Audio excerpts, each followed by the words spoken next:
everyone. You guys ready? I think I am. First of all, I want to thank you all for joining me to kill some time before the happy hour starts, because that's really what you're doing. My name is Emily Ricketts, and I'm a product manager for the Wholesale Authentication and Fraud Prevention team in the Digital Solutions for Business group at Wells Fargo. The DS4B group, as we call it internally, manages digital platforms that help our customers with core commercial banking and treasury management functions, including cash management, liquidity and funds management, reserve management, investment, and more. Basically a fancy way to say we're not the retail side. My team creates authentication and fraud prevention solutions for the digital platforms called CEO Portal and CEO Mobile, which allow our customers to perform their commercial banking activities online from a convenient, secure, single points of access. This is what our authentication looked like way back in the dark ages. It wasn't too bad. We've got more than just user ID and password, and a hard token for those high-risk activities. Seemed pretty secure at the time. But we all know the delicate balancing act that authentication and fraud has to deal with. On one side is a simple user experience. On the other side is higher security, which often means more friction. These two items don't usually balance out. And then you've got the easy, predictable, one-size-fits-all authentication versus the unpredictable anytime, anywhere authentication. We want more security. Our customers want easy and simple. But everybody wants flexibility and risk management where we can match authentication type, more friction or less, to points of risk with a good user experience.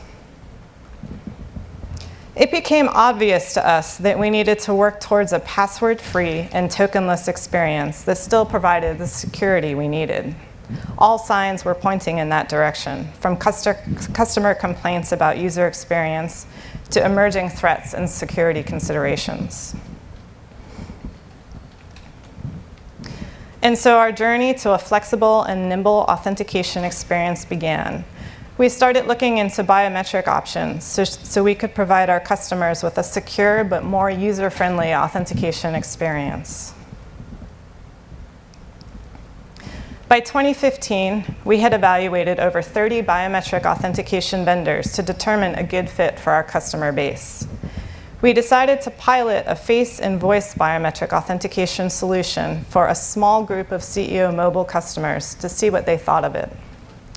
We used a comprehensive user-centered design methodology that went from paper prototypes to functional code with multiple rounds of UXR testing and a continuous customer feedback loop. This let us move quickly and got the pilot in customers' hands within months.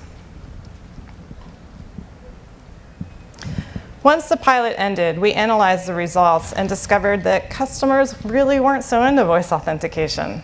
They didn't like having to speak out loud in order to authenticate because our customers use CEO Mobile fairly often in scenarios where they needed to be discreet. So speaking into the phone wasn't really an option for them when they're trying to approve a wire in the middle of a meeting. And we, the auth team, weren't so comfortable with the face-only options available at that time because we didn't feel like they were secure enough. Luckily, we were kind of like, well, this kind of sucks, right? But luckily, Identiverse, a biometric that uses eye veins to authenticate, had applied to be in the Wells Fargo Startup Accelerator program at the same time that we were analyzing the face and voice pilot results. They offered stronger anti-spoof capabilities than what was available with face-only solutions, and it had a much smoother customer experience than face plus voice. We did some early prototyping and UXR studies to see how customers would react to iPrint, which is our name for the Identiverse biometric. These are some of the quotes we got back from UXR. Makes your life easier. Don't have to worry about the token. It's a bit cumbersome to actually enter all the information from a mobile device because the keyboard is so small and it's sensitive with passwords. So much easier than entering in all the sign-in information. Numbers and letters can be forgotten. My eye is always the same. It's the way of the future and is more secure. I was involved with the UXR studies from the product side, and it was interesting to see how customers at first were like, wow, this is sci-fi stuff with eye scanning and like retinal things and stuff. And then, like, within a very short period of time, they became super comfortable with using their eyes once they saw how easy it was. Before they used the prototype, we'd ask them what they thought about eye print solutions. And usually they were a little apprehensive about it, not quite sure. But then after using it, they all wanted to know when it was going to be available. It was pretty cool to see the evolution over a 20-minute period. It was a hit with our customers, for sure. After all that positive feedback, we decided to spin up a full release to provide iPrint on CEO Mobile for all customers. We went through the same user-centered design process again, with lots of iterations and UXR studies, in order to ultimately create the production version of a new CEO Mobile sign-on that offered iPrint. This is what the CEO Mobile sign-on looks like today. Customers can select iPrint from the sign-on screen, hold the phone up so the camera can see their eyes, and they're signed in. It takes seconds instead of minutes. We still offer the password option to customers, but they no longer need to enter their user ID and company ID after the first time they've done it in the new sign-on experience. So even the password authentication is easier to use now.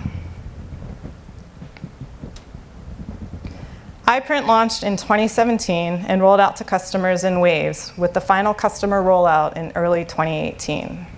Today, 68% of our active CEO Mobile users prefer iPrint to password, and 62% of them only use iPrint now and never use their passwords anymore.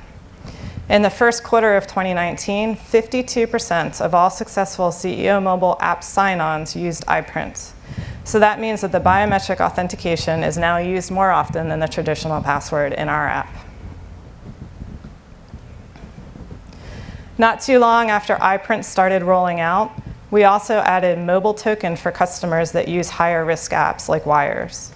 Mobile Token gives customers the ability to view their token code from their phones so they don't have to mess around with the old hard token fob anymore. Customers were obviously happy about this. So this is all pretty awesome, right? Customers dig it. We feel good about offering more options that are secure and easy to use. But authentication is a fast-moving space, and we want to be able to pivot quickly and be able to add new auth methods and fraud prevention solutions fast. Right now, everything is baked into CEO Mobile. iPrint is actually coded into CEO Mobile, and it took around 2 years to develop from start to finish. To change anything requires a longer cycle of development time that is not sustainable for us to be as nimble as we need to be as authentication solutions evolve and fraud vectors change. We needed a way to be able to rapidly deploy and manage authentication needs without relying on the platform's development cycles. Nothing was dynamic. We needed to change that. Our solution to this problem is to implement an authentication framework that will allow us to be nimble and flexible.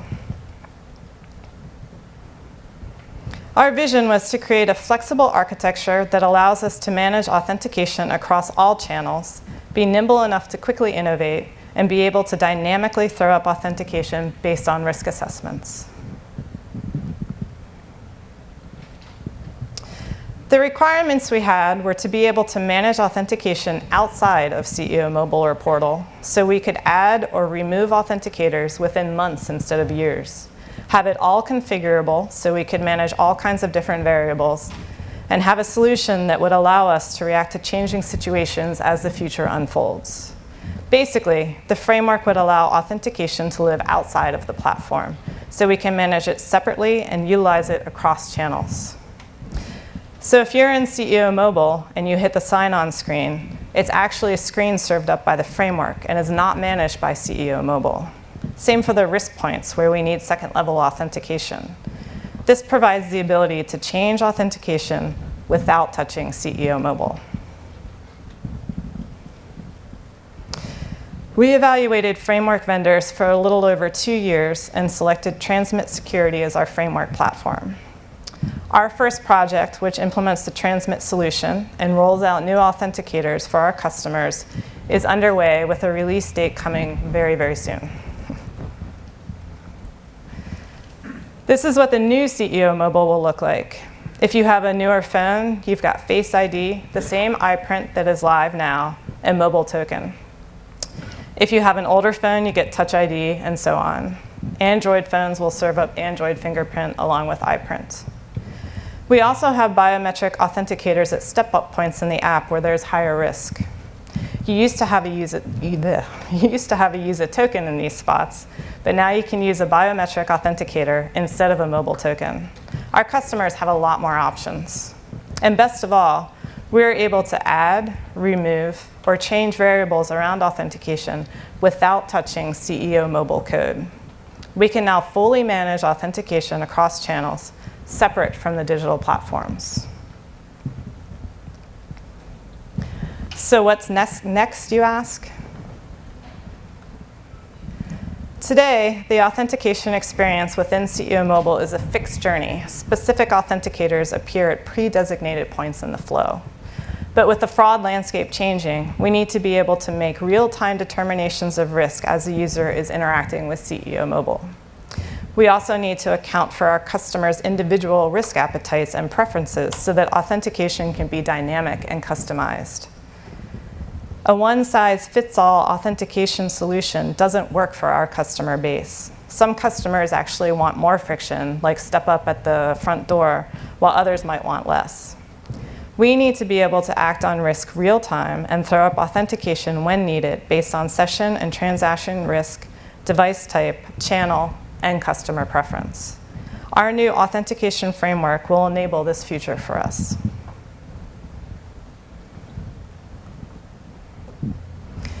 Here are just a few of the items we're working towards right now. A password-free sign-on, where a customer might open up CEO Portal on their desktop, get a prompt on their phone, use Face ID, and boom, they're logged in.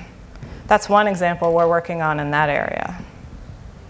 Desktop biometrics are starting to take shape, and we want to take advantage of the new biometrics that are coming out on laptops, so customers can utilize that for authentication in the CEO Portal application. Of course, we will also be adding new biometrics as we see good use cases, such as voice authentication for the call center. A customer would call in, get prompted to authenticate with their voice, and then the customer service rep already knows who they are, doesn't need to authenticate them or get their information. It's a much smoother process. And finally, a big item on our roadmap is to implement risk-based authentication, so we can dynamically prompt for authentication when needed, or not prompt if we know who you are based on risk assessments that might include things like IP address, location, malware detection, and more. Like if you always log in from New York City on a desktop computer, and then suddenly you've logged in from Kazakhstan on a tablet device, we might want to throw up some more friction and ask for extra authentication. But if you log in from New York City with the same IP, same device, going through the same path you always do on the site, maybe we'll throw up less friction. We're excited about the future of authentication and are prepared to be able to tackle new challenges quickly and easily with our new authentication framework. And that's the Wells Fargo journey from the dark ages to a new flexible and nimble authentication experience. Thank you. And it was short, so we could take questions now. I have a question. Sure. So the iPrint you mentioned, what's the failure rate for authentication? And besides implementation, what are the options for the user based on the So if iPrint fails, yeah. So if iPrint, the question was, what's the failure rate and what happens if iPrint fails? I don't have the exact numbers of the failure rate, but it's not too bad. It's pretty good actually, but if it fails, they can sign it. So like if you fail, you'd go through a whole screen series where you can try it 3 times, and after the 3rd time, we'll say, hey, this doesn't really seem to be working. Maybe you want to try something else, which right now would be password, but in the future, they could do Face ID or Touch ID. So each of those, anytime anything fails, we immediately offer them another authenticator that they can use. Yep. Yes, that is a conversation we are having right now. Can you repeat? Oh, I'm sorry. He asked if we had any plans to implement FIDO too. You mentioned the framework to sort of give you flexible options. how do you get around app submission processes if your app, and particularly your auth mechanism within the app, is changing? Like, it's great that you don't have to change the code base and resubmit, but like, how do you get around the App Store submissions for things like that? I'm not quite sure I followed that question. I'm sorry. So you're giving yourself the flexibility to do it without changing the mobile app code, right? Right. So, but wouldn't app stores want you to resubmit if you're sort of changing the UX within the app and adding these new authentication options? And those things? Right. Jeff, do you know that? No. No, I mean, it's all done by the back end.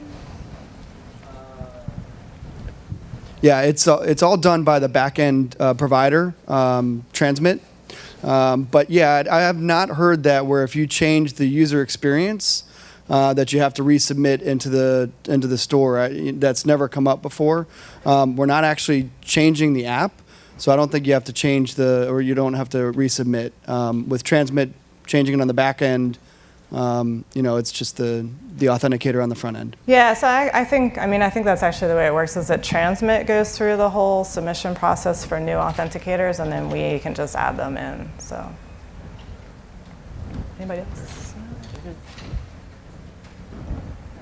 Excuse me. I was just confused because I have the Wells Fargo mobile app and it does face recognition. So you're on the retail side. Okay, so Yeah. retail versus, okay, that's what you were why saying earlier. I was like, we are not retail. Got it, now I get it, okay. Yeah, the eye thing would be cool, right, on the retail side. I don't know. Somebody else? Go ahead. Can you talk more about why you chose Transmit Security as your framework platform? Or Yeah, actually, Jeff can talk about that. Why we selected Transmit.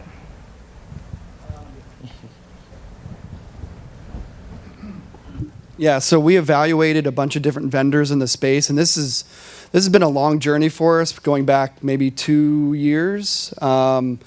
And during the evaluation, we liked a lot of the products and the vendors that we spoke with, but Transmit was the one that gave us all 4 pillars that we were looking for, mainly around the ability to add in and take out authenticators quickly and easily. For us, being a large organization, it takes a long time for us to put something in and to take something out. It's an 18-month cycle, unfortunately. So for them, they're able to put it in easily, to flip a switch, turn it on, turn it off. And I'm not going to do a sales pitch for them, but that was some of the things that we felt was the benefits that we really needed to take advantage of. Some of the other vendors in the space didn't have that at the time, and it was mostly around some of the other vendors had ones that they specifically had in their suite, whereas we were saying, what if we had something that we wanted to add in ourselves or take out that they didn't have in their suite, and they said they could do it pretty quickly. So that was one of the main benefits for it. I should mention that Jeff is one of my peers in the authentication and fraud team, and he is the guy who actually does a lot of the POC work. He handles a lot of that like pre-stuff, and then I'm a product manager who implements the solution. So that's why I'm asking Jeff every once in a while to answer something. Go ahead. I was just curious. I know your focus is on authentication, but have you ever thought or has Wells Fargo considered using biometrics to test for identification? Oh, so like the bank, so the banking side kind of. So we're wholesale, so it's like a huge bank, right? There's a Can you zillion repeat different the question, points. please? Yes, she asked if we ever considered using biometrics for banking, and I do believe, as I understand it, that the like retail bank side is looking at like they had rolled out. Is there somebody from retail here? Do you? I'm not sure I understand the question. She's asking if they like biometrics for retail banking, not necessarily on the app, but like in the store. Is that what you mean? But also for identification. Oh, for identification. Yeah, there is actually a whole effort underway on that. Actually, I do happen to know that for sure. Go ahead. Thank you. For the image itself, did you get any pushback with storing images of either eyes or checksums of back-end? Right, okay, that's a good question. Information. So we asked if we got pushback about storing eyes or anything like the eye templates or anything like that, so we don't store them. That's the answer. Everything is on the phone. So yeah, we actually made that decision purposely because there's a lot of stuff going on with laws in various states, and there's a lot of movement in that space, and it seems to us that the device, the device holding the iPrint template is kind of more preferable to us, and in the future is going to be kind of the standard. That's our opinion. Oops, sorry. That's Wells Fargo's wholesale bank. Like, that's our opinion about it. So we prefer to do authenticators that like Touch ID. All that stuff lives on the phone. iPrint lives on the phone. So. Just a question about regulations and all that. So if the letter of the law says it has to be multi-factor, I agree that iPrints are way better than passwords, but is the regulator happy if it's just a single factor? Yeah, we have multi-factor. We have mobile token right now, and then in the future we'll have Face ID or Touch ID. So we do have So multi-factor. I think I misunderstood the demo. So it's not just stare at your phone and you're logged in. It is a two-step process. No, so for sign-on, for the front door sign-on, yeah, you stare at the phone and you get in. That's fine. Yeah, regulators are fine with that. I mean, if you think about it right now, all you do is enter your password and you're in the app. So it's the same difference. It's a one-step process. We have step-up authentication later on when we need to. Okay, thank you.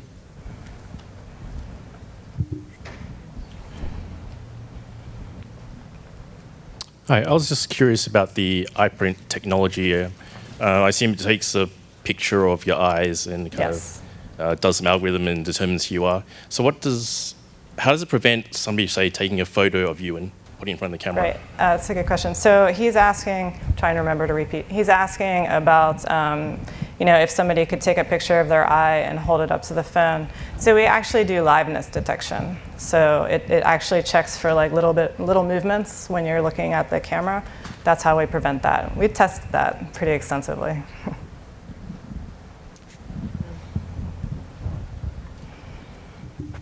Yeah, so on the wholesale side, are you seeing the same kinds of credential stuffing and botnet-based attacks that you see on the retail side? We don't see as much as retail does necessarily, but we do, we have a lot of fraud prevention. We have a lot larger risk in terms of transactional. So yes, I mean, there is some stuff, but it's not quite as high as retail, I think, as of now anyway. Is there any protection against registering someone else's eyes on a user's identity? Yeah, I didn't show the whole sign-in or the whole enrollment process, but to enroll, you have to enter your credentials, so your normal credentials. You have to enter your hard token or mobile token, and then we let you assign the eye, right? So it's a process to first we make sure you are who you say you are, and then we allow you to enroll. If we see we have stuff running in the background too to check for device and IP and your address and all kinds of stuff. So if we see something that's not quite right, we'll throw up a flag. So kind of a two-part question. When you're doing your step-up authentication, more so for your future than current, are you doing any verification that it's not the same authenticator that you already used? And then if you did have a failure at that point in that step-up process, what's your remediation for that user, or are they basically back to wait until it works again? Sure. He's asking about step-up authentication. So if... Sorry, I'm lost my train of thought briefly. So yes, we do. I mean, if you go into... Were you asking if it fails first, or... Okay, sorry, I forgot that part. Yeah, so we do not allow the same credential. So if you log in with Face ID, you have to use iPrint at the step up. And then our remediation for it is defaulting to token, mobile token. Because everybody has a token, so. Anybody else? All right, thank you guys.